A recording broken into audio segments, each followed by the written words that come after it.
tradition.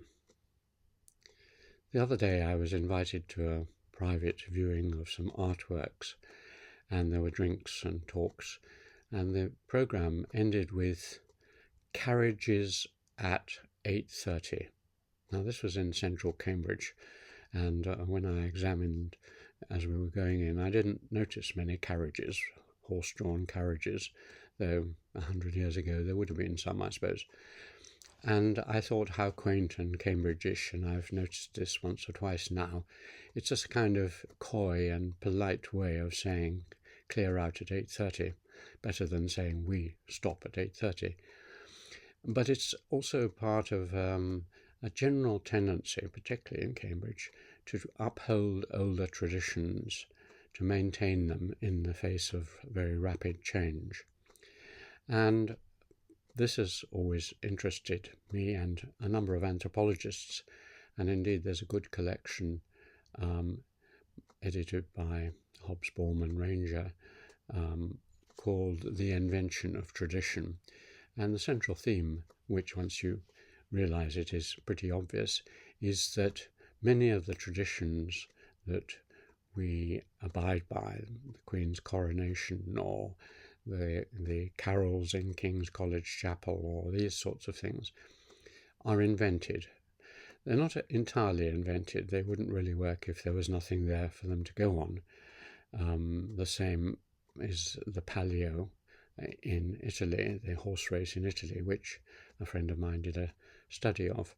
And the Palio died out in the 18th, 19th century, and then it was restored and resurrected as an ancient tradition a few years ago, and now it's thriving. And the same with the King's College Chapel choir boys dressed in their revived traditional Edwardian little top hats and gowns, small gowns, when they process to the chapel.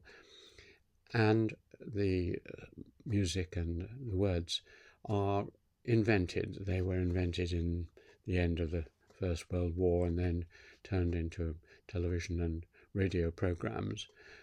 But they're based on actual medieval music and readings and so on. And so what tends to happen is that something either is preserved, half preserved, or dies out.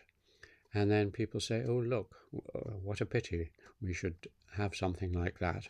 And so you say, well, we've always done it.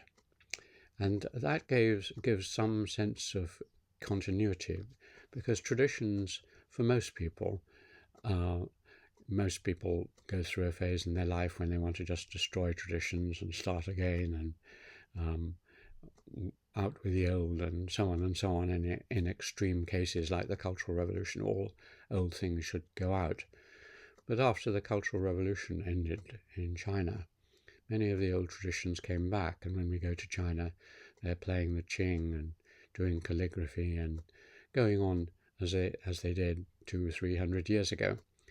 And so human beings find some stability, because when things change very fast, where are you going to take your foothold?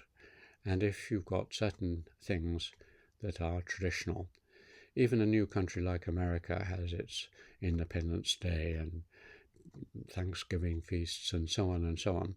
So even new countries, and often new countries are very keen to invent new traditions to show that they're old countries.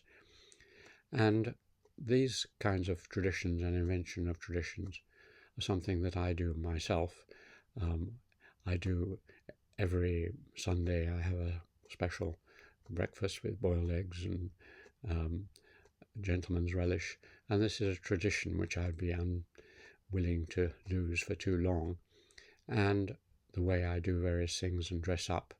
So a mixture of the helter-skelter of everyday life and the calmness of a kind of ritual ceremony, pattern behavior, traditional, and then everyone knows how to behave, the tradition of Christmas or Easter eggs or whatever it is.